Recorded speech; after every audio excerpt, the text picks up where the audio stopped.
high. Almost a year ago, in those good times when it did not start this and this, I chose a computer consisting of these parts. TOSHIBA P300 Pro Max, and that's how much it costs now, very modest in power supply, was chosen on the principle, I have a 68 TOSHIBA and before that was TOSHIBA P35 Neo, everything is fine, so we take TOSHIBA and have no problems. And S2H was not so popular as it is now. But for the selected processor, this motherboard is what you need. Support for the Ryzen 3000 out of the box, sat down and went. And the processor was chosen Ryzen 5 3500 X. It was on sale. You can say to the redness that it has little cache and that it has a difference with 3500X 10 times, but first.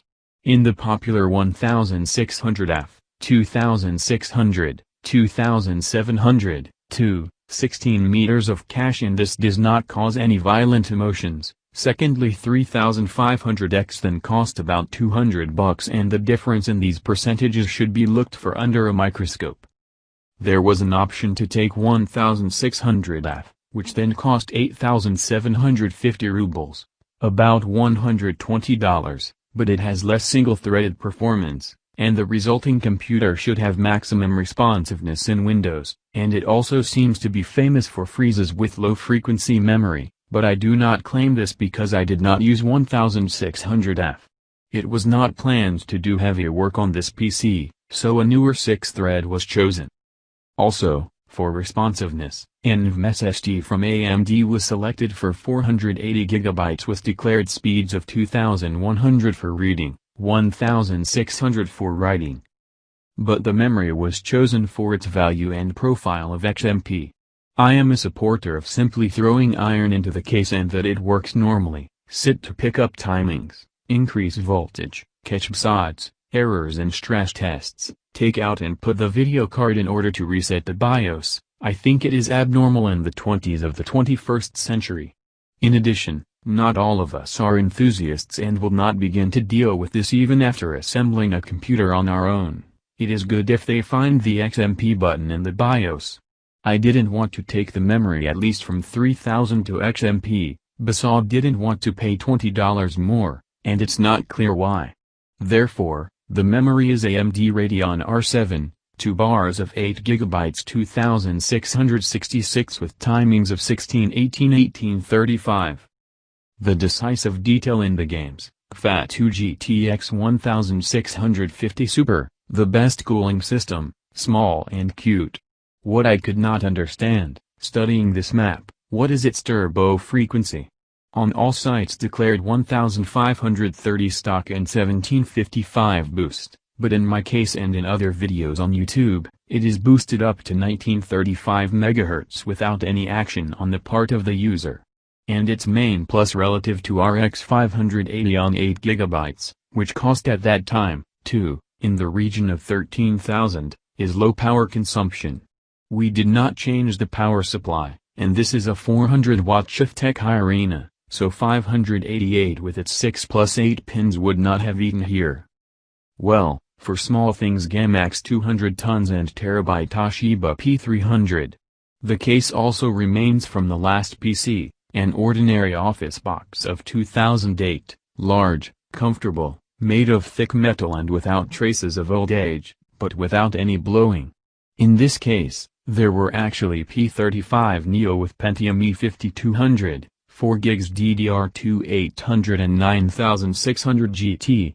The motherboard, however, has already broken, but the video card is alive and well and can still drag classic games.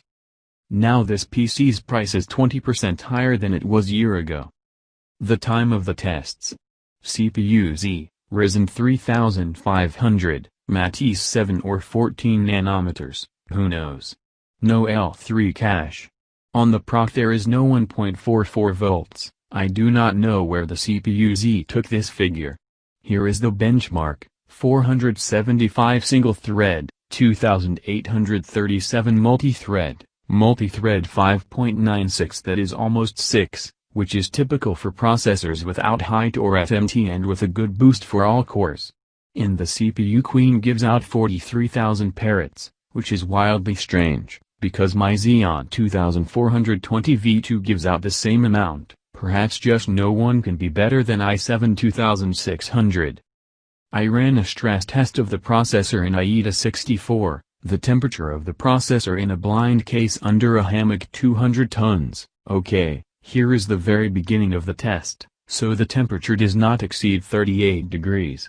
Why? Look at the CPU vid. On the proc, the voltage is only 1 volts. Honestly, I did not choose this voltage, it is always kept this way by itself, without load it is reduced to 1 volt. NVMe SSD test. The technical condition is excellent, reading almost 1900 meters per second, writing 1650.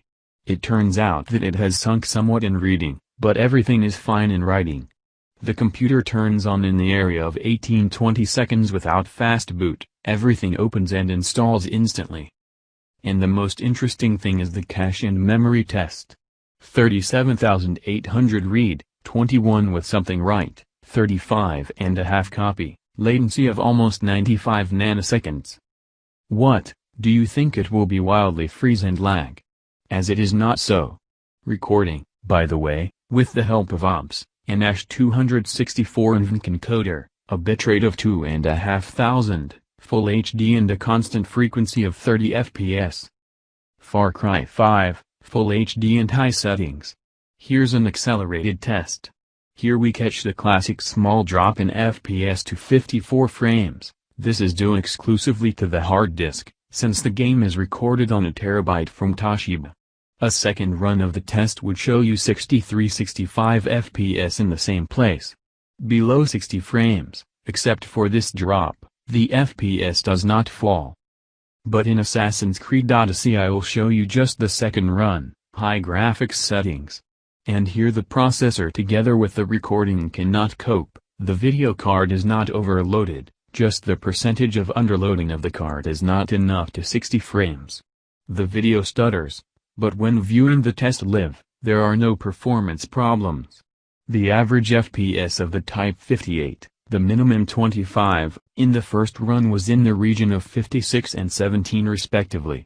Do you know how this game goes on very high?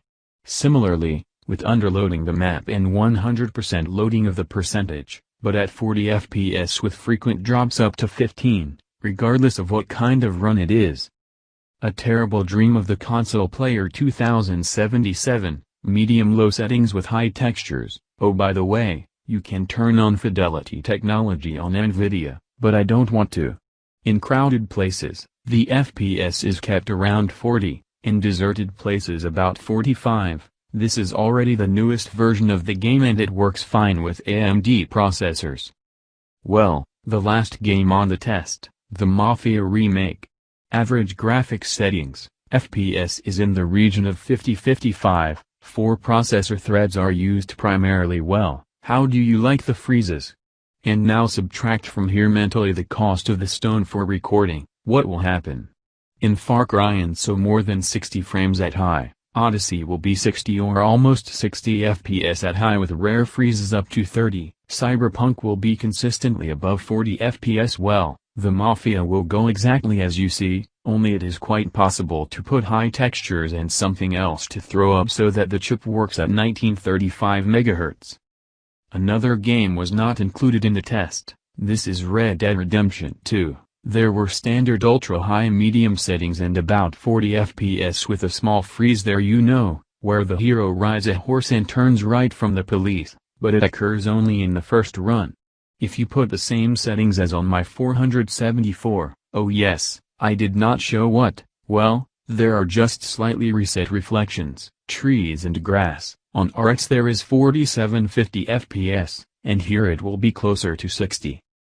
Conclusions as always but in my opinion, the Ryzen 3500 and 1650 Super were and remain the best solutions for a budget PC. Thanks for watching.